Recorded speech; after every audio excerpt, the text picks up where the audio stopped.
Hola a todos, bienvenidos a un nuevo capítulo de Educación, el podcast que busca llevar historias de educación, conocimiento educativo a las familias de Chile. Hoy día estamos con un invitado excepcional, les damos la bienvenida a Raúl Figueroa, exministro de Educación, fundador de Acción Educar y director ejecutivo del Instituto UNAP de Políticas Públicas. Bienvenido, Raúl, a este podcast. Muchas gracias por venir. Muchas gracias, Matías, por la invitación. Raúl, entrando a temas directos, queremos hablar un poco de cómo relacionamos la política pública con la acción, la implementación y cómo esto se lleva a resultados positivos. Entonces, lo primero que te queremos preguntar sobre tu rol, ¿cuál es la mayor desconexión entre el diseño de una política pública y la ejecución de esta en un colegio, en una institución, donde sea? A ver, siempre que se habla de política pública hay que tener muy presente que las políticas son un conjunto de acciones, planes, ¿cierto?, que se ejecutan desde los gobiernos con la finalidad de abordar una situación particular o varias situaciones, un problema específico que requiere ser abordado desde el ámbito de lo público, ¿cierto? Y por tanto hay que separar bien lo que es el diseño, la implementación de las políticas, de quiénes son en definitiva los actores principales del sistema y qué responsabilidad le corresponde a cada uno. En el caso de la educación, obviamente es muy amplio, podemos hablar de educación popular, podemos hablar de educación escolar, podemos hablar de educación superior, pero lo que tienen en común, ¿cierto?, es que el sistema educativo se materializa a través de un sistema. Los jardines infantiles, los colegios, las escuelas, los liceos, las universidades, los institutos profesionales. Y ese sistema juega en un conjunto de reglas que tiene que ver con las políticas. Y por tanto, cada vez que tú hablas de una política pública, vas a estar siempre hablando de lo macro, de lo grueso, de los grandes números. Claro. Y una cosa distinta es cómo cada acción se implementa en lo específico y en definitiva se vincula un profesor, un alumno, una sala de clase. Entonces, y muchas veces se confunden y hay quienes pretenden que a través de una política en particular se resuelvan todos los problemas, cuando en realidad las situaciones se abordan en lo específico, se gestionan en las escuelas, en los liceos. Y por tanto, si se producen desconexiones, es muchas veces porque se busca, por algunos, digamos, hacer de la política pública una acción particular. La política pública nunca va a ser una acción particular, siempre va a abordar situaciones amplias, con una vocación de alta escala, de llegar a la mayor cantidad de personas posible y de generar condiciones para que, en este caso, sean los colegios los que puedan llevar adelante su tarea. Y por tanto, la desconexión podría estar en pretender que desde la política se aborden situaciones específicas, dejando de lado la mirada amplia, y también al revés cuando claro, desde la escuela se pretende que se les solucionen todos los problemas, digamos, cuando en realidad las responsabilidades de una escuela son más bien acotadas y tienen que ver con que los niños aprendan. Ya, y si entramos en ese punto en relación a que los niños aprendan, ¿cuáles han sido las políticas públicas, según tu criterio, más eficientes en relación al objetivo de que los niños aprendan en el aula? A ver, Chile tiene un conjunto, tiene problemas, pero tiene también cuestiones que son muy virtuosas y es importante partir desde esa mirada. En el caso chileno, nuestro país se caracteriza por tener un sistema diverso, donde la educación no está monopolizada por ningún sector, ni tampoco está monopolizada por el aparato estatal, donde esa diversidad se pone al servicio de las familias, que son los principales educadores, para que puedan, a través de estos proyectos diversos, identificar cuál es el que mejor se adecua a sus intereses para que puedan ahí también formar a sus hijos, con mecanismos de financiamiento que son coherentes con esa diversidad, con mecanismos de aseguramiento de la calidad que también son coherentes con la idea de que son los colegios los llamados a llevar adelante un proyecto,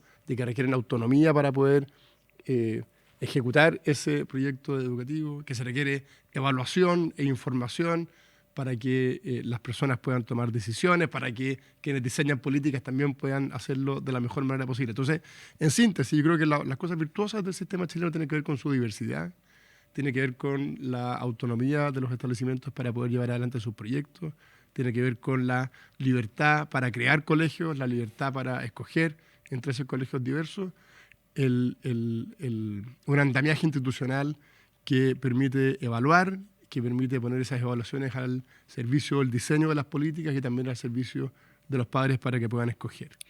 Y Raúl, desde el punto de vista de la implementación de la política, o sea, se diseña, se crea, se prioriza, me imagino, la política, cuando la llevamos a implementar, ¿cuáles son según tu criterio, tu experiencia, la mayor distorsión entre la mejor implementación y lo que pasa en la realidad? A ver, lo que pasa es que las políticas tienen un ciclo, ¿cierto? Y una política pública adecuada tiene que cumplir con ciertas características que no pueden fallar. Primero tiene que basarse en un muy buen diagnóstico. Y ese diagnóstico tiene que estar basado en la evidencia, en la información, en los datos. Si tienes un mal diagnóstico, claro, todo lo que viene después probablemente va a estar equivocado. Si tienes un buen diagnóstico, ya al menos cumples con un principal elemento, que es identificar uno o varios problemas, tener claro cuáles son los elementos que contribuyen o que causan esos problemas y cuáles son las palancas que hay que abordar para poder resolverlos. Entonces el diagnóstico es vital. Y te interrumpo ahí con un paréntesis. ¿Ahí nos caemos mucho en el diagnóstico o es algo que más o menos pasa de todo?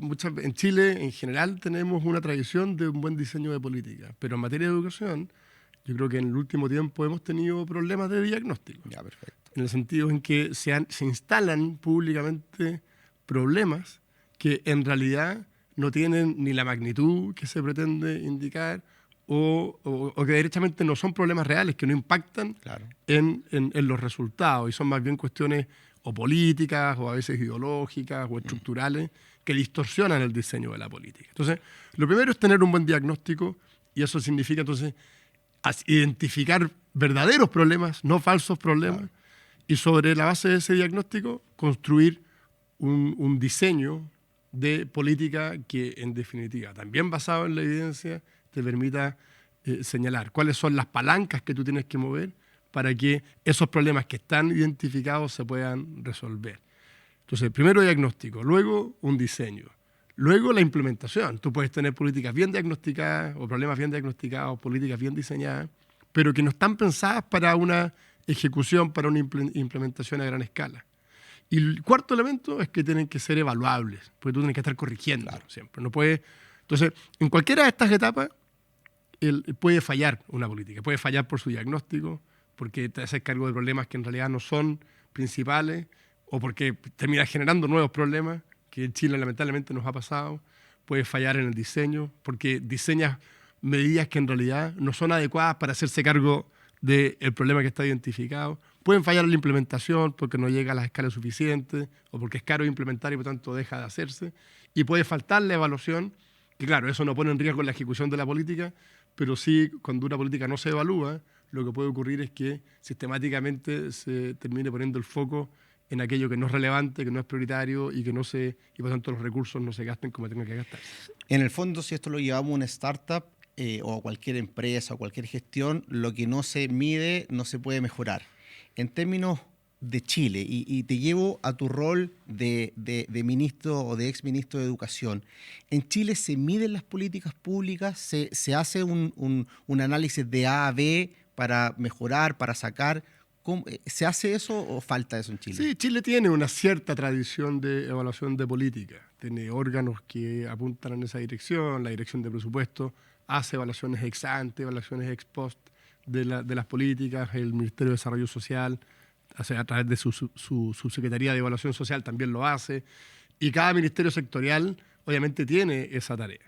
Ahora, todo esto se cruza, uno tiene que ser en esto, no hay que ser ingenuo, ¿cierto? Hay que entender que una cosa es el papel y tener claro cuáles son estas etapas y cómo tendrían que implementarse, pero todo eso choca con la realidad, las presiones políticas, las presiones ideológicas, la captura de ciertos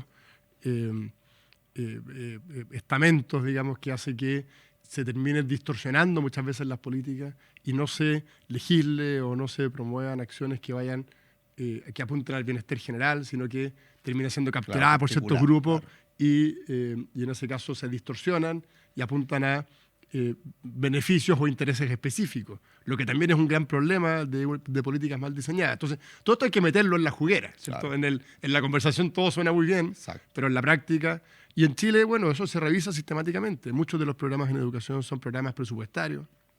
Por lo tanto, todos los años, ahora estamos en discusión del presupuesto, todos los años se discuten. Uno quisiera que programas presupuestados mal evaluados se les quite el financiamiento, claro, o se corrijan. No siempre pasa, y por lo tanto, por eso también es importante cómo se toman las decisiones, quiénes son los que toman las decisiones, qué es lo que ofrecen y en qué medida también la ciudadanía va evaluando a los policy makers, digamos, y si cumplen o no con lo que han planteado y si lo hacen bien o están más bien generando nuevas distorsiones. Según tu criterio y tu experiencia, ¿falta financiamiento o mayor presupuesto en educación en Chile? A ver, el presupuesto de educación en Chile es grande, es más o menos 1/5 del presupuesto del país. El presupuesto público me refiero. A eso además agrégale el presupuesto privado que las familias incorporan. Ese es un buen dato para la gente que nos escucha. 1/5, 20% del presupuesto país se destina a educación. A educación. Mira tú. Entonces, son del orden de 18.500 millones de dólares, solo en educación. Obviamente en programas más complejos. Claro. Ahora, el problema, creo yo, tú puedes tener más recursos y uno podría apelar a incorporar más recursos públicos a educación. Pero obviamente tiene que competir con otras necesidades, con vivienda, con salud, con infraestructura pública, con seguridad, en fin. Entonces, lo primero que uno debiese pensar es si nos falta más recursos y segundo, si los recursos que tenemos en educación están bien distribuidos. Entonces, yo creo que nos faltan recursos, pero creo que esos recursos que nos faltan perfectamente se podrían incorporar desde el mundo privado. Chile ha tomado un camino equivocado en algunos casos, que ha significado quitar gasto privado y reemplazarlo por gasto público, cuando se terminó, por ejemplo, con el financiamiento compartido en las escuelas o los colegios particulares subvencionados. Yo creo que fue un error, porque Chile necesitaba esos recursos, la educación chilena necesitaba esos recursos. Y hemos también cometido otros errores como país, que tienen que ver con la distorsión en este saco de plata que tú destinas a educación, cómo se distribuye. Y se ha puesto demasiado énfasis, a mi juicio, también con políticas equivocadas, mal diseñadas, en la educación superior, dejando de lado lo que es la inversión en la educación preescolar y en la educación escolar. En términos comparativos, si comparamos Chile con el resto de los países de Latinoamérica, ¿Chile invierte más o igual o menos que el promedio de inversión en educación? Chile invierte alto en educación, sobre todo comparándolo con Latinoamérica. Pero el problema que tenemos es que estamos invirtiendo demasiado en educación superior y estamos dejando de invertir, y me refiero específicamente a la política de gratuidad en educación superior. Claro. Esa política de gratuidad distorsionó las prioridades. Por supuesto que hay que tener mecanismos para que quienes no tienen recursos puedan acceder a la universidad. Pero nosotros teníamos buenos mecanismos que ya cubrían esa necesidad, a través de una combinación de becas y créditos. Sí. Eso se reemplazó por la gratuidad, generó una presión al gasto muy alta y distorsionó la calidad de las universidades, pero además significa que cada vez que hay un recurso, que hay plata adicional, se va a la educación superior y deja de gastarse donde a mi juicio están hoy día las necesidades, a eso te quiero llegar, que es la educación preescolar y la educación escolar. Eso se da más que nada por política. O sea, por la política llevó a quizás llevar recursos a la educación universitaria y no a la parvularia o preescolar. Uh-huh. ¿Eso se puede cambiar? ¿Cómo ves tú el futuro de esa distribución de presupuesto en Chile? Se puede cambiar, pero obviamente requiere una conciencia muy fuerte de que la educación, como cualquier otro ámbito, no puede estar capturada por grupos de interés. Las políticas públicas tienen que apuntar por definición a la generalidad de los casos, ¿cierto? Y tienen que apuntar al bienestar general. Claro. Y por tanto tú tienes que diseñar políticas que combinen lo público con lo privado, pero que vayan al bienestar general. Cuando las políticas dejan de apuntar al bienestar general y se concentran en hacerse cargo de intereses específicos, claro, estás distorsionando la política. Y lo que pasa muchas veces, y lo que ha pasado en Chile y también ha pasado en otras partes del mundo, es que ciertos grupos de interés empiezan a generar presión para que sean sus voces escuchadas. Claro, las que se escuchen, sí, y que en definitiva los recursos públicos se destinen a situaciones específicas que ya se alejan del interés general y que pasan a ser simplemente respuestas a demandas particulares. Y eso es una distorsión que tú me dices, bueno, ¿se puede corregir? Sí, pero para que eso se corrija se requiere, tienen que darse una serie de elementos. Primero, bueno, el mundo político tiene que entrar en sintonía, ¿cierto?, con esa realidad. El mundo político tiene que dejar de ser muchas veces servil a grupos de presión y tiene que entender de que la política tiene que estar al servicio de la ciudadanía en general. Y yo soy esperanzado, yo creo que eso puede ocurrir, pero es importante también que la misma ciudadanía presione para que la política responda en esos términos. Ahí te quería llevar un poco a estas voces que llevan a la política. También es muy difícil retroceder de una política pública ya adquirida. O sea, en el fondo, ¿cómo tú le quitas financiamiento al mundo universitario para llevarlo acá? O sea, se te viene en contra completo. Es muy difícil, pero también ahí es donde la evidencia hace lo suyo. Y por eso es importante dejar muy claro de que las políticas públicas tienen que estar basadas en los datos. Y una vez que la evidencia empieza a mostrar que, por ejemplo, una decisión de política pública fue un error, nosotros debiésemos apuntar a corregirla. Es raro, pero ocurre. Por ejemplo, en la misma lógica de lo que estamos conversando hoy día, países como Australia cambiaron su sistema de financiamiento en la educación superior desde la gratuidad hacia un sistema de créditos subsidiados por el Estado. Y eso significó, en el fondo, dejar de poner recursos en exceso para poder distribuirlos en otros ámbitos y sin dejar de lado el objetivo de la política, que es asegurar que todas las personas talentosas y con capacidades puedan efectivamente entrar a la universidad.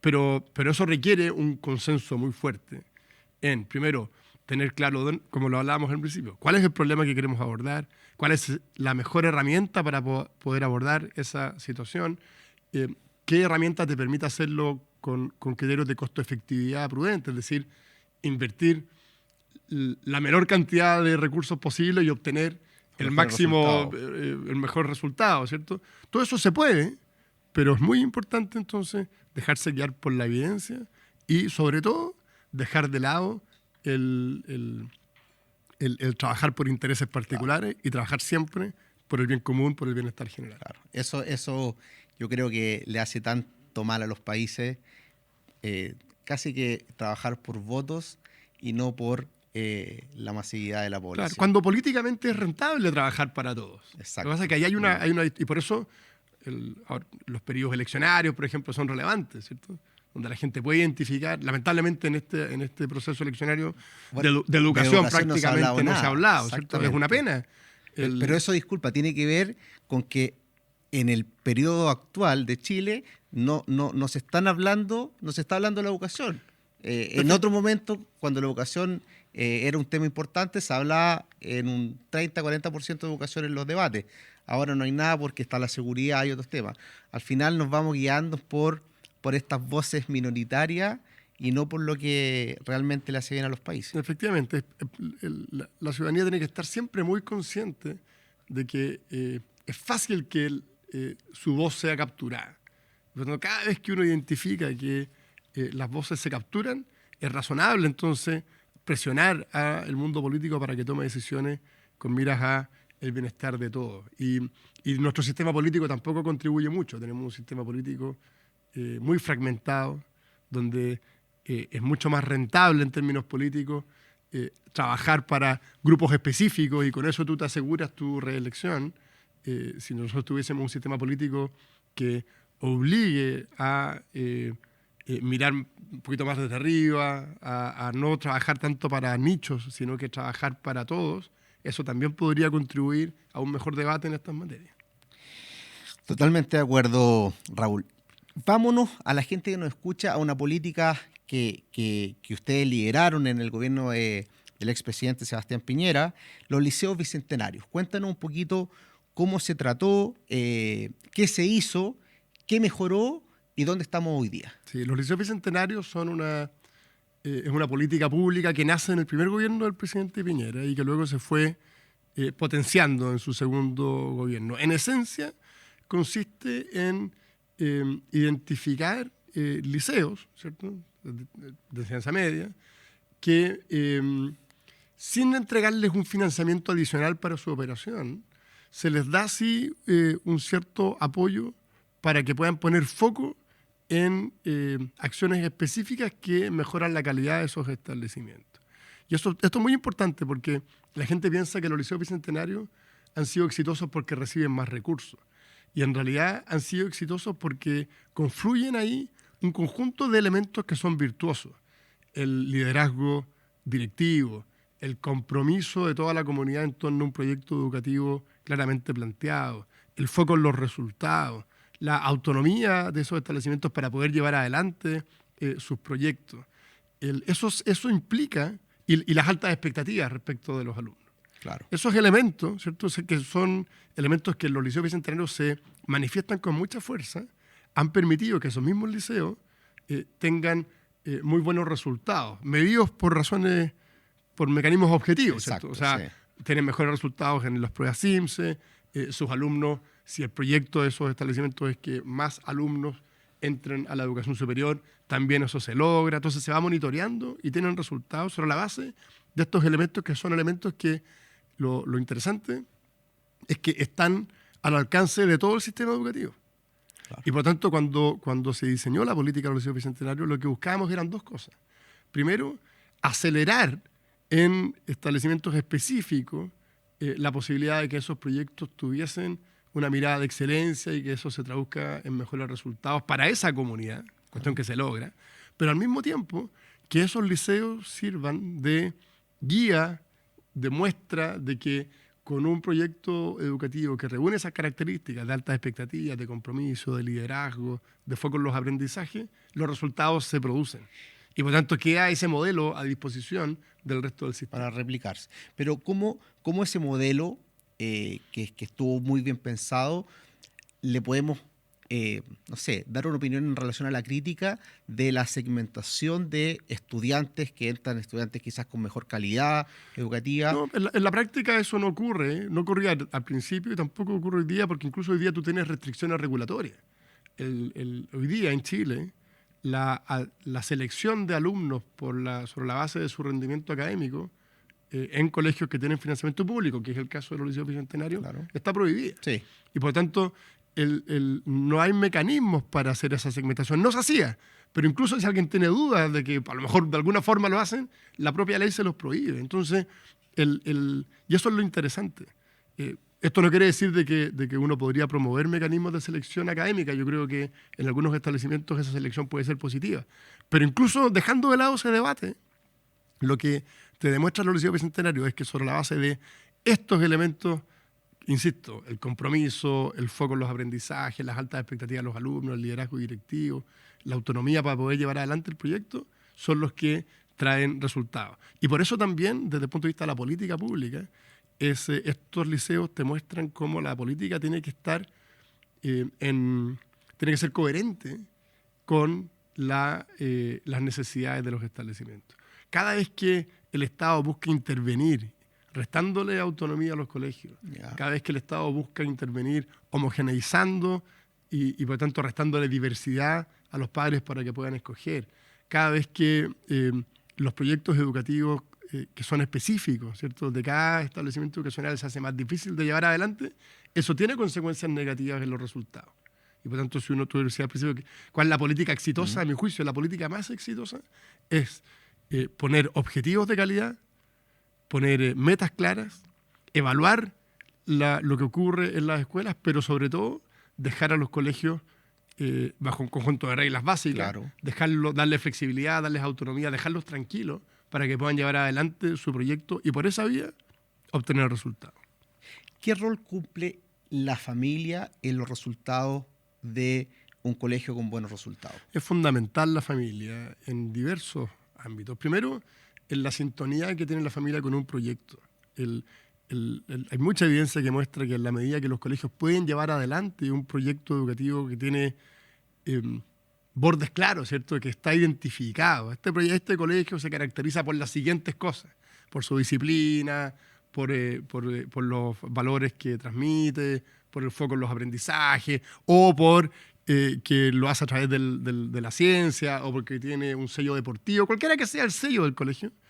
ese sello tiene que ser trabajado, gestionado, transparentado, y las familias se comprometen con eso.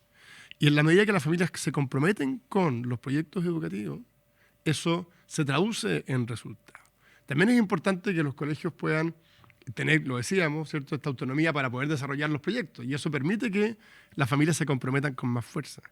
Y cada vez que tú encuentras comunidades comprometidas en torno a metas específicas, esos resultados se producen. Y en ese sentido el vínculo de la familia con los colegios es vital, además sobre todo considerando que las familias son las principales educadoras de los hijos. O sea, los padres tienen el deber y tienen el derecho de educar a sus hijos. Y por tanto, y eso lo hacen en un ambiente fuera de la escuela y también lo hacen en sintonía con la escuela. Hablemos un poquito sobre asistencia. Te voy a sacar un poquito, pero la asistencia actual, ¿qué está pasando? ¿Por qué los niños están...? ¿Por qué hay inasistencia crónica, como se habla? ¿Y qué se puede hacer en respecto a eso en términos de políticas públicas? Sí, lamentablemente nosotros no hemos logrado revertir la baja en la asistencia. Se han hecho esfuerzos, pero ha sido insuficiente. Todavía tenemos una inasistencia más baja que la que teníamos antes de la pandemia. Y a mi juicio hay varios elementos ahí que juegan. Primero, es muy importante tener políticas públicas que incentiven la asistencia. Hoy día, como no se habla de educación, entre otras cosas, no se habla mucho de esto, pero hubo por mucho tiempo cierta presión por modificar el sistema de financiamiento de los establecimientos educacionales. En Chile, los colegios públicos y los colegios particulares subvencionados, que son el 93% de la matrícula, se financian sobre la base de la subvención escolar. Exacto. Y esa subvención se entrega en la medida que los niños asistan a clase. Y por tanto tiene un incentivo muy fuerte a la asistencia. Y han habido diversos intentos muchas veces por eliminar ese mecanismo de financiamiento, diciendo de que en realidad debe ser un financiamiento único, basal. Yo creo que sería un error eso. Es un error, porque yo prefiero mil veces que se aumente el valor de la subvención, pero se mantenga el incentivo. Sí. Y por tanto se pague por salas llenas, digamos, y no que se pague por salas vacías, ¿cierto? Sí. Y ahí sí que no habría incentivo. Ahí sí que no habría ningún incentivo. Sí. Entonces, eso primero es un tema. La política pública tiene que generar incentivos correctos. Junto con eso, es importante también que la familia, la ciudadanía, identifique el valor de la educación. Y lo que nos ha pasado, y en esto han habido diversos procesos que lamentablemente han influido, yo creo, en esto, como el estallido social, como la paralización sistemática, sobre todo en la educación pública, promovida por grupos de interés, de nuevo, que paralizan, frenan, obstaculizan, como ciertos casos de violencia que producen el mismo efecto. Y también un poco lo que se instaló durante la pandemia, que volver a las clases presenciales no era relevante, algunos trataron de instalar esa idea. Todo eso tiene un impacto en la familia. Cuando la familia escucha, por ejemplo, que un colegio está en paro y que no es tan importante que ese paro se termine, ¿cierto? O cuando las familias ven de que hay violencia y durante mucho tiempo, hoy día menos, pero durante mucho tiempo se normalizaba esa violencia y por tanto era más importante la protesta violenta que el derecho de los niños a ir a clase. O cuando durante la pandemia, cuando se quiso volver con fuerza la presencialidad, las familias escuchaban de que no era relevante, de que no era lo más importante, de que no era necesario. Bueno, todo eso tiene impacto. Y el impacto está, entre otras cosas, en que muchos padres, muchas madres le perdieron el valor a la educación. Y dicen, bueno, pero es que en realidad escuché tanto que no era tan importante. Una verdad que... Entonces ya no aprecian el valor. Y por tanto es muy relevante tener incentivos concretos, como por ejemplo mecanismos de financiamiento que promuevan la asistencia, junto con otras cosas, ¿no? Obviamente no es el único, y al mismo tiempo transmitir con fuerza que la educación formal, ¿cierto? La escuela, tiene tiene sentido, claro, y que le agrega valor a los jóvenes, por mucho que ese valor lo vean después. Es que ese es un punto importante. Claro. Yo siempre digo que estamos en este mundo y que hemos conversado con distintos actores de la educación, que la educación, siento yo, tiene un efecto incluso peor que el gimnasio, y esto lo digo siempre. O sea, ir al gimnasio, tú ves resultados si es que vas al gimnasio en 3 meses. Igual no vas al gimnasio porque te gusta verlo a la semana. Imagínate tú tratar de enseñarle o hacerle ver a una familia que los resultados van a ser en 12 años. Claro. Entonces, cuando tú tienes que, tenés que sacrificarte, hay esfuerzo de por medio, y además el resultado es a largo plazo, es donde se pierde esa credibilidad de que es importante asistir a clase o estar en el colegio. Efectivamente. Entonces, yo hoy día más los jóvenes y jóvenes más vulnerables compiten también con otros incentivos. Lamentablemente el narcotráfico hace daño, penetra en ciertas organizaciones, le ofrece a las familias o a los jóvenes alguna alternativa que es súper inmediata, ¿cierto? Entonces, entonces, en la inmediatez versus el beneficio a largo plazo es una cuestión que hay que volver a instalar, y por eso es relevante que se hable de educación, por eso este programa es valioso, todas estas conversaciones son importantes, porque en la medida que las personas, y específicamente los padres, identifiquen que en la educación existe que es una inversión, ¿cierto? Claro. Y que probablemente esa inversión va a rentar en el mediano y en el largo plazo, van a entonces también entender de que deben asistir, de que tienen que enviar a sus hijos, de que tienen que contribuir con el colegio, de que no pueden normalizar la violencia, que no pueden apoyar la paralización, etc. Cuando hablamos de inversión en educación, porque yo creo que todos tenemos claro de que la educación es una inversión que te paga a largo plazo, etcétera, etcétera. Pero cuando vemos que los cabros cuando salen de la universidad no tienen empleo, o hay bajo empleo, o no le están pagando lo suficiente, o están saliendo no sé cuál es el número, de ingenieros comerciales no calificados, en donde hay mucha oferta y no hay demanda, ¿cómo hacemos ese equilibrio de decir estamos haciendo una inversión, pero de repente una familia ve y sale el niño de la universidad y realmente no se ve rentabilizada? Sí. A ver, esto es multidimensional. Chile tiene un sistema de educación superior que es importante, tiene una cobertura que es de las más altas, ¿cierto?, de la OCDE, y ha permitido esa cobertura en educación superior generar espacios de movilidad social que son relevantes. El premio salarial, es decir, lo que gana un egresado de la educación superior en Chile, en promedio, comparado con un joven que no pasa por la educación superior, es de los más altos del mundo en Chile. Entonces, obviamente habrán casos específicos, pero tenemos un muy buen sistema en ese sentido. Lo que ocurre es que, así como decíamos hace un rato, que tú no le puedes cargar a un colegio la solución de todos los problemas, a una universidad o un instituto profesional tampoco le puedes cargar la solución de toda no es el único responsable de la empleabilidad. Claro. Por supuesto que la universidad tiene que tener como foco la empleabilidad de sus alumnos, es relevante. Y ahí tiene que tener, de nuevo, flexibilidad, velocidad para poder adecuar sus programas, darle herramientas, etc. Pero junto con eso, tú necesitas un país que crezca. Si el país no crece, por mucho que tú puedes hacer todas las correcciones posibles en el sistema universitario para que tengan empleo, claro, pero si no el país no ofrece empleo, pueden salir los universitarios más capacitados. Va a ser muy difícil, y por eso esta cuestión es multidimensional. La comprensión del sistema de educación, que tiene que adecuarse rápidamente a la velocidad, a los cambios. No sé, hoy día la inteligencia artificial, hay muchos cambios que son muy rápidos, por tanto hay que adecuarse. Pero junto con eso, un país que ofrece oportunidades y que crece y que ofrece empleo, porque en la medida que eso no ocurre, simplemente el match, ¿cierto?, no se da. O sea, crecimiento económico es fundamental. Es como, si lo llamamos a la startup, con ventas se resuelven todos los problemas que uno tiene. Bueno, con crecimiento... Claro, es una palanca esencial, ¿cierto? Esencial para que el sistema pueda, en el fondo, adecuarse. Obviamente que las universidades, los institutos tienen mucho que hacer, pero no es suficiente si el país no crece. Vámonos, para terminar con las políticas públicas en términos de implementación y mirar ejemplos que han sido exitosos en el extranjero. ¿Qué tanto se hace? Y en términos prácticos, cuando uno ve un caso de éxito en el extranjero, cuando lo lleva a la realidad chilena, ¿qué tanto éxito tiene? No, a ver, existen tantos sistemas educativos como países en el mundo. O sea, uno no puede... un elemento central de un buen diseño de políticas es que tienen que estar contextualizadas al país donde se pretenden implementar. Y por tanto tú miras cosas de afuera y las tienes que adecuar. Como también de afuera nos miran. Y eso es bien importante, ¿eh? El caso chileno es muy mirado afuera. Claro. Y sobre todo aquellas cosas que en algún momento generaron tensión política son las que con más interés se miran desde afuera. El CIMSE, por ejemplo. El CIMSE chileno es una herramienta que otros países tratan de replicar.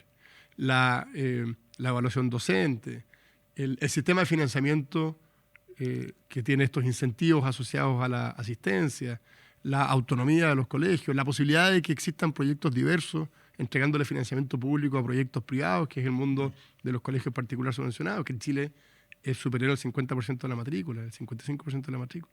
Entonces, todos esos elementos los miran de afuera. Nosotros también miramos afuera. Por ejemplo, nuestro sistema de aseguramiento de la calidad se basa fuertemente en el Ofsted, que es el sistema de aseguramiento inglés. Pero no copiamos exactamente el sistema, ¿cierto? Tú miras cuál es la esencia, si esa esencia es interesante para nuestro país y cómo vamos replicando entonces, manteniendo la esencia, pero adecuando las políticas a lo que es la cultura nacional, lo que son las instituciones nuestras. Entonces, eso es muy relevante, ¿cierto? Es muy relevante. Pretender, si tú crees que por ir a un país que en ese país le está resultando algo y vas a traer todo lo que ellos hacen, lo vas a traer y lo vas a implementar tal cual, por eso va a tener resultados, lo más probable es que te equivoques. Claro. Algo que falta, no sé qué opinas, pero cuando hablamos de que las familias de verdad conozcan el valor de la educación, yo creo que el rol que tienen los medios de comunicación es súper importante. Uno prende la televisión ahora y no ve otra cosa en términos educativos que violencia, que bullying, un montón de cosas que un poco hacen perder esta visión a las familias de que en el colegio quizás está la llave para poder progresar. Sí. Entonces, ¿qué opinas de los medios de comunicación en torno a la educación? Y lo otro también, siento yo que falta mucho en Chile promocionar, y esto también tiene que ver con comunicación, promocionar lo bueno que hacemos. Porque yo siento que uno cree que Chile lo hace todo mal, y si uno no se compara con el barrio, que pongamos barrio de México hacia abajo, o sea, Chile es muy superior quizás a muchos, si no todos los países de Latinoamérica. Claro. Mira, lo que ocurre es lo siguiente, lo decíamos al principio, el mundo de la política pública es por definición masivo y basado en los datos, ¿cierto? Y lo que nos pasa con la comunicación moderna, ¿cierto? Es que es todo lo contrario, es casuística y basada en las sensaciones. Claro. Entonces, y está bien, así funciona el mundo de las comunicaciones. Yo no soy, por definición, así crítico a las comunicaciones, creo que son relevantes y creo que hacen un aporte maravilloso los comunicadores. Pero lo que no puede ocurrir es que este mundo de lo casuístico y de lo esencialmente sensitivo, sensorial, ¿cierto?, sea lo que domine el diseño de políticas, que es, por definición, masivo, amplio, y que no se hace cargo de los casos específicos. Claro. y que las sensaciones reemplacen la evidencia. Esa distorsión es la que muchas veces termina por imponerse y que trae aparejado consecuencias que son negativas. Entonces, lo relevante es que, obviamente, que los casos son fundamentales y para eso está la gestión. Pero el diseño de política es una cuestión distinta. La gestión específica tiene que abundar a que esos problemas no se materialicen, etc. Y la política pública tiene que generar condiciones para que esa gestión sea posible. Pero cuando tú confundes la masividad de la política pública con lo casuístico, entonces tú vas a un matinal y ves un caso, claro, que es un caso real. Yo no estoy diciendo que ese caso no sea cierto. Hay que resolverlo, claro, pero se resuelve con gestión dentro de ese ámbito específico. No es un problema que necesariamente el ministro de Educación o que tengas que dictar una ley para resolver ese problema en particular. Y lo mismo ocurre con las sensaciones. Cuando las sensaciones reemplazan la evidencia, se generan distorsiones que luego son muy difíciles de corregir. Vámonos a la innovación en la educación. ¿Cómo se equilibra, según tu opinión, la innovación, por ejemplo, la irrupción de los colegios virtuales, las plataformas tecnológicas, la inteligencia artificial con las políticas públicas y todo lo que tiene que ver relación con lo que busca gente y que quizás, por ejemplo, no se permite que, no sé, un colegio online, por ejemplo, permita pasar con nota o el uso de tantas tecnologías que existen actualmente?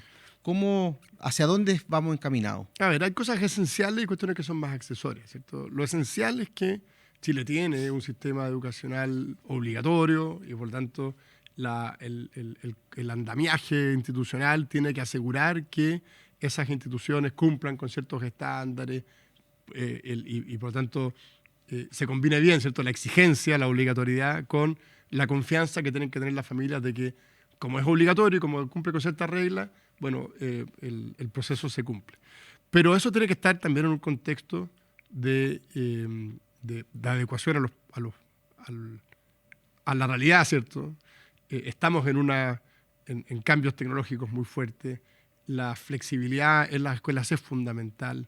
Entonces, lo primero es que, teniendo un sistema obligatorio y estando regulado el sistema para cumplir con esa obligatoriedad, la regulación no puede asfixiar el sistema. Eso es como eso es esencial, a mi juicio. O sea, tú no puedes ser que por un afán regulatorio termines asfixiando los colegios. Y con esto ni siquiera entro a lo virtual, me refiero específicamente a un colegio tradicional, ¿cierto? Si la regulación asfixia a los colegios, vas a tener malos resultados. Y por tanto es fundamental que esa regulación, ese control, esa fiscalización que permite darle confianza al sistema esté en un equilibrio que no se traduzca en una asfixia y que no impida el desarrollo de los proyectos educativos. Y junto con eso están las nuevas tecnologías. Y por tanto, también a mi juicio debiesen ir adecuándose la regulación para que las nuevas tecnologías permitan la irrupción de nuevos modelos, en la medida siempre que esos nuevos modelos den la misma garantía, la misma seguridad, transmitan la misma confianza. O sea, cerrarse a la irrupción de las nuevas tecnologías creo que es un error. Pretender de que eso va a reemplazar, ¿cierto?, la estructura formal del sistema, creo que tampoco corresponde. Claro. Entonces, lo importante es que tenga espacio y que las familias que opten por uno u otro tengan la seguridad que lo que ahí está ocurriendo es en verdad aquello que ellos buscan para sus hijos. El homeschooling, los exámenes libres en Estados Unidos, incluso son financiados por el Estado. ¿Tú crees que eso es una tendencia que va a ocurrir en Latinoamérica o es algo que es más de países desarrollados? ¿Cómo ves eso? Yo lo veo como una cuestión que es importante porque es una manifestación de la libertad de enseñanza y por tanto creo que no corresponde ponerle restricciones, pero lo veo como un área más bien de nicho. Yeah. Y creo que el desafío de países como el nuestro sigue siendo, y un poco en la línea de lo que ha sido esta conversación, la mirada masiva, la mirada global, ¿cierto? Y por tanto el desafío de política pública es cómo aseguramos que las escuelas que nosotros tenemos efectivamente funcionen con altísimos estándares de calidad. Si en ese contexto algunas familias quieren una educación alternativa, yo no soy partidario de ponerle restricciones. Y me parece bien que funcione, pero creo que sigue siendo un nicho específico. Chile tiene sistemas de exámenes libres. Claro, regulados. Y eso hay una regulación en esa lógica. Cubre distintas necesidades, desde deportistas, digamos, sí, que necesitan dedicarle mucho tiempo a la práctica de su deporte, pero que al mismo tiempo también quieren cumplir con una formación, hasta sistemas para ir buscando niños que se han ido quedando rezagados y darle oportunidad de que efectivamente puedan concluir sus estudios. Entonces, en Chile lo tenemos, funciona, se puede perfeccionar, creo que las tecnologías pueden incluso ayudar a hacerlo más masivo, pero sigo pensando que es una cuestión más bien de nicho, en términos del desafío de la política, a eso me refiero. Sí. O sea, el desafío de la política, nosotros tenemos colegios que funcionan bien, tenemos colegios que funcionan más o menos, tenemos colegios que funcionan mal. Ahí tiene que estar el foco de la política pública, digamos. Todo lo demás, que no tenga restricciones, que no hayan obstáculos y que las familias que quieran buscar alternativas las puedan encontrar, me parece perfecto. Perfecto. Usted, Raúl, volvió a la academia, ahora está dedicado 100% a la academia, un gran parte de su tiempo a la academia. ¿Qué rol cumple la academia en el desarrollo de políticas públicas o los centros de estudio para poder implementar mejoras en el ámbito educativo en Chile? Bueno, es fundamental porque precisamente lo que nosotros hemos estado conversando todo este tiempo tiene que ver con eso, ¿cierto? Cómo para el mejor diseño de políticas públicas tú cuentas con la mayor evidencia posible. ¿En qué sentido? Que te permita armar un buen diagnóstico, que te permita identificar bien cuáles son los problemas, de esos problemas cuáles son los prioritarios y junto con eso también tener evidencia de cuáles son las acciones que dan mejores resultados invirtiendo la menor cantidad de recursos. para poder dedicarle, porque los recursos son escasos y por Sí. tanto tú tienes que multiplicar ese gasto a través de iniciativas bien diseñadas. La academia apunta en esa dirección, en generar investigación, generar información, en entregar antecedentes que permitan a los tomadores de decisiones llevar adelante el mejor diseño posible, implementar de la mejor manera posible y evaluar también lo que luego están haciendo. Si pudiéramos llevar a las tres problemáticas más grandes que tú crees que con política pública se tienen que mejorar, ¿cuáles serían? ¿Cuáles son los tres desafíos más grandes que tiene Chile hoy en día en términos educativos? A ver, yo creo que el primer desafío tiene que ver con los aprendizajes y creo que el foco de la política debe estar en que nuestros niños aprendan. Y eso significa ponerse metas claras, evaluar los resultados de los establecimientos y apoyar a aquellos establecimientos que no están teniendo los resultados esperados. Y por lo tanto, el primer foco tiene que ser que lo que se espera de las escuelas efectivamente se produzca, que es que los niños aprendan. Un segundo elemento, a mi juicio, fundamental es que exista diversidad de proyectos educativos, porque no basta, no se le puede entregar una única alternativa a la familia, siendo la familia los principales educadores de sus hijos. Y teniendo un sistema formal obligatorio, ese sistema tiene que ser diverso para que los padres puedan, efectivamente, en el contexto de una educación obligatoria y formal, optar por el proyecto que mejor se adecue a sus propios intereses. Y el tercer elemento, está vinculado con eso, es que los colegios necesitan autonomía para poder desarrollar sus proyectos. Lo que le tiene que importar, en definitiva, a los diseñadores de política educativa son los resultados. Y por tanto, pero no les corresponde intervenir en la forma en que esos resultados. Pueden poner evidencia, pueden generar condiciones, pueden poner incentivos. Claro. Pero el desarrollo de un proyecto educativo específico es una cuestión propia de ese sostenedor y por tanto hay que darle espacios de libertad, flexibilidad, autonomía para que puedan desarrollar sus proyectos. Y usted, Raúl, con todo el conocimiento que tiene con estos tres pilares fundamentales, en lo que estamos viendo ahora, ¿aceptaría ser nuevamente ministro de Educación para más o menos implementar estas tres cositas que dijo usted? Yo creo que hay muchas personas con todas las capacidades y con mejor comprensión de los fenómenos hoy día, así que está bien que otros uno puede ayudar, puede contribuir, puede aportar precisamente desde la universidad, pero me parecería bien que sean otras personas las que tomen ese desafío. ¿Usted recuerda, para ir cerrando, recuerda una buena experiencia haber sido ministro de Educación? Sí, es muy bonito, es una experiencia muy bonita, porque te permite poner todas tus capacidades, por limitadas que sean, al servicio de una tarea muy noble y que tiene además, y donde tu labor tiene mucho impacto. Entonces estás obligado a estar el 100% de tu tiempo dedicado a que las cosas resulten.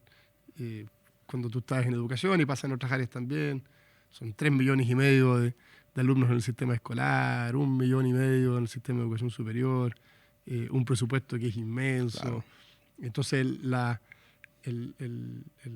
muchas presiones y un poco lo que hablábamos, ¿cierto? El tratar de hacer todos los esfuerzos para evitar de que esos recursos, el sistema, estén capturados por un grupo y que esté a disposición de todos. Es una tarea compleja, pero muy bonita. Y tener también quizás la personalidad para enfrentar estas voces pequeñas y no llevarse... no sé, por los votos, por estas cositas y siempre ver el big picture de la educación. Hay que tratar siempre... Eso quizás es lo más difícil del cargo. Y es lo más, pero es interesante, ¿cierto? Porque al final, efectivamente, estos cargos necesitan cierto carácter, ¿cierto? Claro. Dejar de lado, no dejarse llevar por presiones, apuntar a lo que al menos uno identifica como el bienestar general. Y lo lindo que tiene es que tiene frutos. Trabajar en educación... Claro. Tiene fruto. Tiene huella importante en miles de personas. Sí, entrando en ese tema, no me quiero ir. ¿Qué es lo mejor de haber trabajado con el expresidente Sebastián Piñera, que en paz descanse? El presidente tenía yo creo que 3 cosas muy, muy valiosas. Uno, tenía una forma de trabajar que se caracterizaba por el sentido de urgencia, por entender de que muchas personas dependen de ese trabajo en particular, de esa función en particular, y por lo tanto el país está siempre primero y hay que poner todas las capacidades, toda la gestión en resolver esos problemas. Entonces, la fuerza, la energía, el dinamismo en función del país, creo que es una cuestión que a mí por lo menos me marcó mucho. Junto con eso, el objetivo es claro. Esa energía, pero puesta en torno a objetivos, ¿cierto? Estos son los problemas que tenemos que resolver. En el caso de educación, claramente los aprendizajes, la diversidad de los proyectos, el facilitar el acceso, el generar oportunidades. Y lo tercero, un ideario muy claro, un ideario de libertades, un ideario de oportunidades, el poner esa energía en torno a políticas basadas en un país más libre, más justo, más próspero. Creo que es lo que marca de alguna forma lo que fue el trabajo con Sebastián Piñera. Bueno, Raúl, muchas gracias por venir. La verdad que personalmente yo creo que los que nos van a escuchar, los que nos están escuchando, van a aprender mucho de cómo la política pública es fundamental para mejorar la educación y cómo la he mejorado, porque si nosotros siempre nos quedamos en donde estamos, lo importante también es ver cómo hemos mejorado y el gráfico que ha tenido Chile en los últimos 30, 40 años. Para toda la gente que nos está escuchando, Raúl, para un niño que está en la Patagonia, escuchando este podcast, para una familia, que lo más probable es que te escuche, ¿qué mensaje le darías en términos de educación para esa familia que está en el último lugar de Chile, desde tu experiencia? No, yo le diría algo muy simple. Los talentos, las capacidades están distribuidas por igual en todo Chile, en todo el mundo. Y todos tenemos la capacidad de desarrollar esos talentos. Y la educación es un mecanismo, una manera de poder desarrollar esas capacidades para poder acceder a mejores oportunidades en el contexto de un país más libre, más próspero, más justo. Entonces, lo que yo les diría es que tengan siempre claridad de que pueden desarrollar al máximo todas sus competencias, todas sus capacidades, todos sus talentos, y que en la medida que lo hagan van a poder acceder a mejores oportunidades y se van a poder desenvolver en libertad en nuestra sociedad, y por tanto que no abandonen la educación como un objetivo, porque rinde muchos y muy importantes frutos. Muchas gracias, Raúl. La verdad que te damos las gracias por estar acá, por tomarte el tiempo, por iluminarnos con todo lo que nos dijiste. Y a todos los que nos están escuchando, los dejo invitados a que se suscriban, a que compartan, a que le den me gusta y que nos sigan escuchando en el próximo capítulo. Un abrazo grande y nos vemos otra vez. Chao, chao.